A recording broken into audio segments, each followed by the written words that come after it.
do you have an extra one there?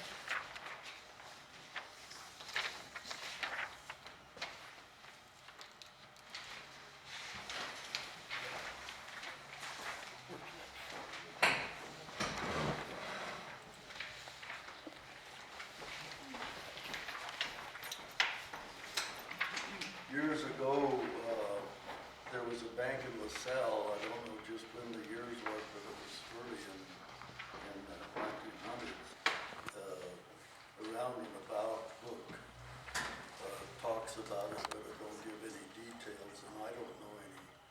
But there was a bank here, and you talk about the downtown picture, the one in the roundabout that shows the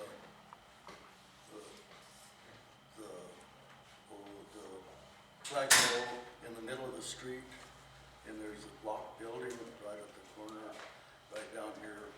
That was the old, that was the old bank. The old bank? building. Yeah. Oh, that was a Back bank, then, yeah, big old stone. In, Yeah, in, then it was a post office. 1929 or something, and, I guess it went bust and never did get put back together. So anyway, down through the years, like in the 40s and 50s, there was about only one bank in Greeley that you could go to, and that was the First National Bank, and it was down on 9th Street and 9th Avenue, and it was owned by a family by the name of Petrigan, and Petrigan lived on about where the college main building is right now, community center or whatever, and he would used to walk from that point clear down every morning. He would walk down to that bank.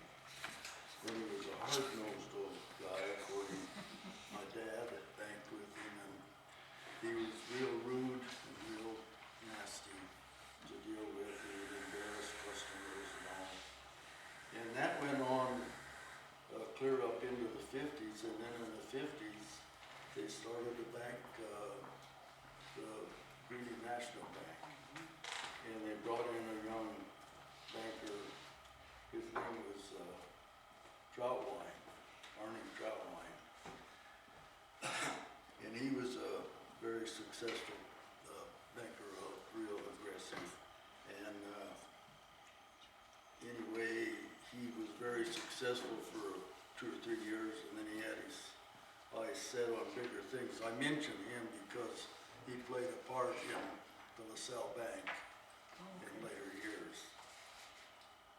He moved up into Wyoming and started a holding company, a bank holding company that had multiple banks, and he had banks all over Wyoming. And so that's what happened to Troutwine then. And then, of course, LaSalle, they had to go to Greeley for all their banking, and there was some group of businessmen around got to talking. One or 2 or 3 in particular was Pat Lehan with Hatch Lumber Yard, Jim Barton, who was the vet, the Freemans, Marshall Freeman and Gene Freeman, and wondered if they couldn't start a bank in LaSalle.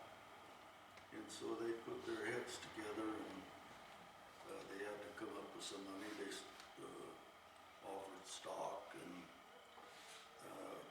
they found a bank in Denver, the 17th Street National Bank in Denver, and it was owned and controlled by 2 people, Steve McNichols, an ex-governor, and Earl Kramer, and they run the 17th Street National Bank, and in their look for money to start this bank for capital at the LaSalle Bank, they found these guys as a source of money, so they invited them to be a part of it, and they did. They agreed to do it, and of course, they was both officers in the bank, and they controlled the first year, they did get the charter, they sold quite a little bit of local stock, but then the big money come from 17th Street National. The 17th Street National Bank, if you can believe this, they borrowed their money to make this possible from the First National Bank of Dallas, Texas. Oh, no. So anyway, there you got that program, and the bank opened, I think, in March of 1964, and they had, I've got it wrote down here, but I can't see, but they had $645,000, I think, as capital assets in the bank, and so they opened the bank. And McNichols and Kramer both attended meetings each month, and I think they got $500 a piece for that one, just the fee. Plus they had a sign out in front. They owned, the bank didn't own it, and they was charging them rent for that. And Oh, they wow. they just sucking the bank dry. So anyway, they go through the first year, the first 8 months, I guess, and the bank examiners come in the bank, while it was growing, people really accepted the bank real well, and it had decent growth. They wound up, at the end of the year, losing $43,000. So,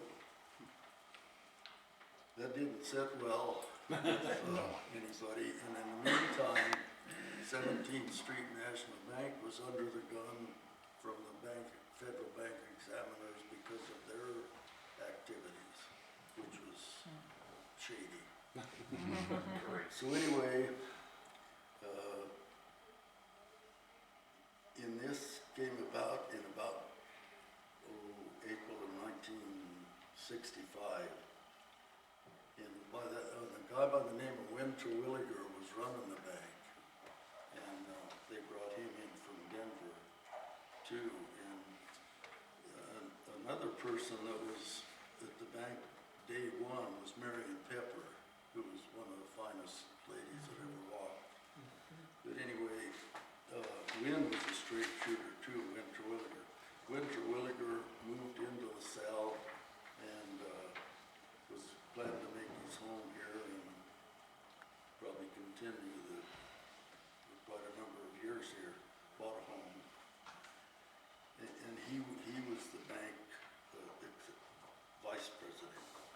Kramer was the president, Pickles was the president, and Kramer was the executive vice president. Well, the bank examiners found fraud. As a matter of fact, the examiners took the 17th Street National Bank away from them, and they also took the bank, their rights of the bank here. And the First National of Dallas called the note. So they owned the bank, and they retained Twilliger as managing president. And so, and this happened, I didn't get in the bank until this happened, but it was about a month after this happened, it was happening, as a matter of fact, when Jim Barton and Winter Williger come out to my house, up to the farm, and ask if I'd be interested in being the director. Whoops.